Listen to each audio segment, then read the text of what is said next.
Sri Lanka is facing its worst economic crisis in history, लेकिन ये पहला कंट्री नहीं है जो कि बैंकरप्ट हुआ है। In the 80s Mexico was the first country to go bankrupt. और क्यों? वो रीजंस बहुत सिमिलर हैं श्रीलंका से। तो हुआ कुछ यूं था कि उस वक्त भी suddenly oil prices hike in the international market, उसकी वजह से मैक्सिको का जो बिग डेफिसिट था, जो लोन्स उसने लिए हुए थे, उसकी वजह से फॉरेन डेट नई हाइट्स पे चला गया था। उसकी वजह से उसकी इकोनॉमी कोलैप्स हो गई, इन्फ्लेशन रेट बहुत ज़्यादा बढ़ गया, अनएम्प्लॉयमेंट बहुत ज़्यादा हो गई और इसने क्रिएट किया एक रिपलिंग इफेक्ट जो कि पहुंचा Brazil, Chile, Argentina, Ecuador, Peru, पूरे के पूरे लैटिन अमेरिका इससे इफेक्ट हुआ। और एक एक करके इन सब कंट्रीज़ को वर्स्ट इकोनॉमिक क्राइसिस फेस करना पड़ा, जिससे वो आज तक रिकवर नहीं कर सके। Hello and welcome to the correspondent.pk। I am Ayesha Siddiqa और आज हम बात करने वाले हैं कि 2022 में आखिर कितने कंट्री श्रीलंका की तरफ जा रहे हैं, श्रीलंका की तरह बैंकरप्ट होने वाले हैं। तो श्रीलंका इस वक्त अपना वर्स्ट इकोनॉमिक क्राइसिस फेस कर रहा है और क्यों?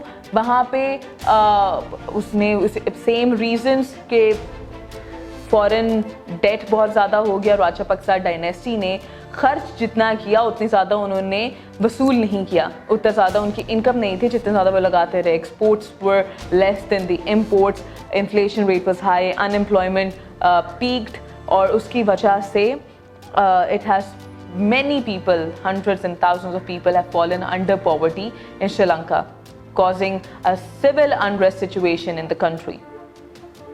So इस श्रीलंका के साथ जो हुआ है उससे बाकी मुल्क सेफ नहीं है। जो करंट वर्ल्ड सिनेरियो है, इंटरनेशनल सिनेरियो है, कोविड की वजह से जो सिचुएशन क्रिएट हुई है मुल्क के अंदर, उससे ना सिर्फ, और रशिया यूक्रेन वॉर को भी यहाँ पे मेंशन करना ज़रूरी है, उससे सिर्फ श्रीलंका ही अफेक्टेड नहीं है, बल्कि बहुत से ऐसे मुल्क हैं जो इससे अफेक्ट हो सकते हैं, जहाँ पे सिमिलर सिचुएशन देखने को मिल सकती है। और वो कौन से कंट्रीज़ हैं, will discuss in this video. So the first country is Egypt.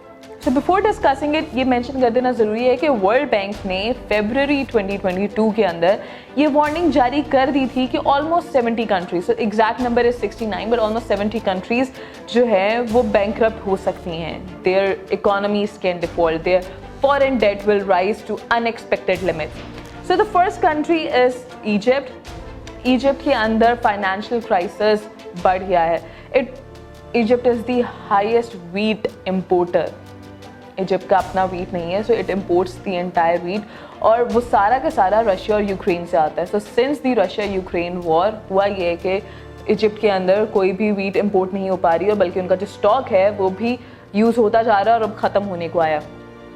लेकिन अब वॉर की वजह से उनको सप्लाईज नहीं मिल सक रही हैं और जून, जुलाई, अगस्त 3 महीने तक उनका सप्लाई चलेगा वीट का, उसके बाद वो ख़त्म हो जाएगा, जिसके बाद से वहाँ पे काफ़ी ज़्यादा फूड शॉर्टेज हो जाएगा and eventually it will lead to other problems. So the first problem as we have seen in many countries वो ये है कि कोई भी मुल्क जब गरीब होने को आता है, जब उसकी वर्स्ट इकोनॉमिक क्राइसिस शुरू होता है, तो सबसे पहले उस मुल्क में फूड शॉर्टेज होता है।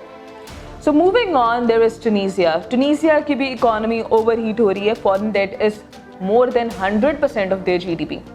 सो ट्रेड डेफिसिट है $8 मिलियन का और ये अब IMF और वर्ल्ड बैंक से रब्ता कर रहे हैं कि उनको लोन दिए जाएं and there is expected to be a civil unrest in the country. So moving on, we must mention कि 25 countries in Africa, 25 countries in Asia and 19 countries in Latin America are at the brink of an economic outburst, an economic crisis that is going to be so severe कि कोई भी civilian, कोई भी वो अमीर हो या गरीब, वो उससे बच के नहीं रह सकेगा। Moving on, in the Middle East there is Lebanon, जहाँ पे फूड प्राइसेस इन 2022 7% इंक्रीज कर गए हैं। वी सॉ कि बेरूट ब्लास्ट के बाद से जितने भी लेबनान के फूड के ज़खायर थे वो भी उस ब्लास्ट के अंदर अफेक्ट हुए थे और जल गए थे, ख़त्म हो चुके थे, जिसके बाद से वहाँ पे फूड शॉर्टेज है और प्राइसेस हाई कर रहे हैं, इन्फ्लेशन रेट बढ़ रहा है, अनएम्प्लॉयमेंट बहुत ज़्यादा है और लेबनान काफ़ी अरसे से फॉरेन एड, फॉरेन फंडिंग के ऊपर रिलाई करता है। इसमें UN ने भी कहा है कि countries should help Lebanon, Libya and countries like this because वहाँ पे एक इकोनॉमिक क्राइसिस तो है ही है, बल्कि उसके साथ ही साथ ह्यूमैनिटेरियन क्राइसिस भी ये कंट्रीज फेस कर रहे हैं। Moving on to Latin America, the first country that comes into mind is Argentina. Argentina की इन्फ्लेशन दिन ब दिन बढ़ता जा रहा है। Its debt repayment has defaulted already and IMF से $45 बिलियन का लोन मांगा है अर्जेंटीना ने।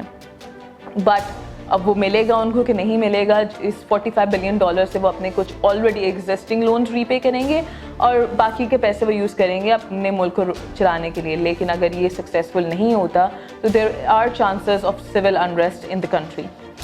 So similarly in Latin America, El Salvador, Peru, they have similar situations. Mass unemployment है, food prices are rising और civil unrest already begin हो चुका है। When we come to Africa, तो Ghana, Kenya, South Africa, Ethiopia, they are the worst hit by economy. Their debt has risen to extreme levels. Their food prices are rising, and they are taking loans from IMF, and their state has collapsed. They also are at the brink of civil unrest in their country. So among these names, there is another name, Turkey. Turkey की currency is sliding, it is falling down. Their debt is 54% of the GDP and the inflation rate has touched 70% in the country. There is food shortage and 50 tons of wheat from India has been imported just this month. So Turkey का नाम सुनते हैं जब भी हम लोग specially in Pakistan, so we believe it to be a rich country, we believe it to be a country जो कि इस तरह की क्राइसिस और इस तरह की सिचुएशन फेस नहीं करेगा, we believe it to be a developed country. पर जब इस तरह का एक मुल्क भी इतने ज़्यादा क्राइसिस को फेस कर सकता है, because it has the largest debt that this generation has seen, so there is a question that arises that क्या पूरी दुनिया इससे बच सकती है? कितने मुल्क होंगे जो कि इस क्राइसिस को फेस कर रहे होंगे? Pakistan is also another country in Asia who is facing similar crisis. हमने पाकिस्तान की और श्रीलंका की सिमिलैरिटीज़ की बात एक अलग वीडियो में भी कर चुके हैं कि पाकिस्तान में भी Pakistan is spending more than it is earning.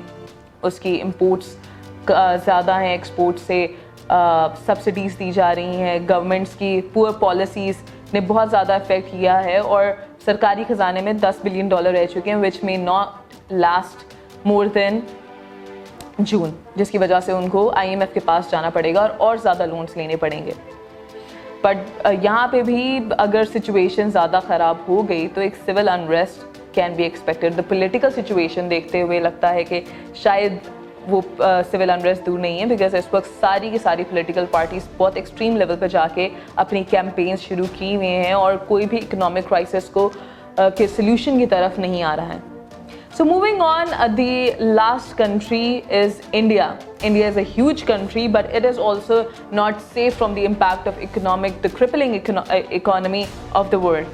So the 4 states, Punjab, Bihar, West Bengal and Andhra Pradesh of India, they are deep in debt and their debt to GDP ratio is identical to Sri Lanka.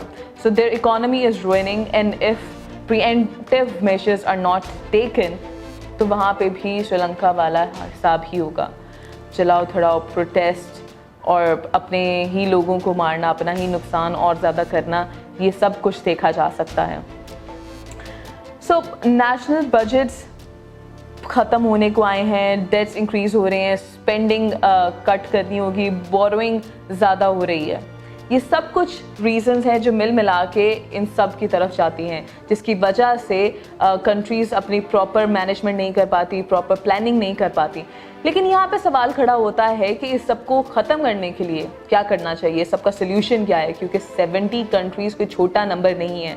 It makes around 1/5 of the population of the world. ये सब तो हुए कि क्या problems हैं, अब बात आती है सोल्यूशन की कि आखिर इस सब को हल किस तरह से किया जा सकता है, क्या मेजर्स हैं जो लिए जा सकते हैं इस इकोनॉमिक क्राइसिस से बचने के लिए। क्योंकि 70 countries is not a small number. It comprises of more than 1/5 of the population of the world. So experts का ये कहना है कि there are 5 ways to manage this. Number 1 is कि बोरोइंग और लेंडिंग का जो प्रोसेस है, जो कि एक दूसरे को लोन दिया जाता है और उसको वापस दिया जाता है, बेशक IMF हो, वर्ल्ड बैंक हो या बड़े बड़े बैंक्स हो, चाइना हो जो कि लेंड करता है पैसे, उसके अंदर कंटिजेंसी प्लान्स बनाने चाहिए कि if the other party is not able to pay तो क्या होना चाहिए, क्या नहीं होना चाहिए, what are the other ways जिससे मुल्क पैसे वापस पे कर सकता है. Then obviously better ways should be introduced to manage the shocks of the events going on in the world. So COVID आया, COVID का सबसे ज़्यादा अफेक्टेड था चाइना, यूएस और यूरोप, लेकिन उसके इफेक्ट्स देखे गए एशिया में, उसके इफेक्ट्स देखे गए अफ्रीका में, उसके इफेक्ट्स देखे गए लैटिन अमेरिका में. सो इवेंट होता है एक अमीर मुल्क में, लेकिन उसके असरात नज़र आते हैं एक गरीब मुल्क में. रशिया यूक्रेन की वॉर जारी है, लेकिन उसके असरात नज़र आ रहे हैं बाकी की दुनिया में. तो इस तरह का एक मैकेनिज्म बनाना चाहिए कि जहाँ पे इस तरह के इवेंट्स उन मुल्कों को अफेक्ट ना कर सकें. इसके साथ ही साथ एक कॉमन फ्रेमवर्क जिससे सब मुल्क एक दूसरे की मदद कर सकें, अमीर मुल्क गरीब की मदद कर सकें और गरीब रिटर्न में उनको कुछ दे सकें, किस तरह का एक्सपैंडेड फ्रेमवर्क बनाना चाहिए. The number 4th is that alternative to borrowing. So what is the alternative to borrowing? कि आप टैक्स कलेक्शन इंक्रीज़ करो, टैक्सेशन का प्रोसेस अच्छा बनाओ, आप अपने कंट्री से ही इतना रेवेन्यू जनरेट करो कि you don't have to go to foreign countries for death. And the last way is to increase accountability. जो lend कर रहा है और जिसको दे रहा है, एक दूसरे के ऊपर accountability होनी चाहिए. एक दूसरे को देखना चाहिए कि क्या वो पैसे उसी पर्पस के लिए यूज़ हो रहे हैं जिस पर्पस के लिए पैसे दिए जा रहे हैं, और जो कंट्री पैसे दे रहा है उसके कॉन्ट्रैक्ट के अंदर क्या क्या क्लॉजेस मौजूद हैं. कोई भी हिडन चार्जेस या कोई भी हिडन क्लॉज हो, उससे काफ़ी ज़्यादा नुकसान हो सकता है उस कंट्री को. So this was all about how many countries and in which ways they are moving towards a similar crisis like Sri Lanka.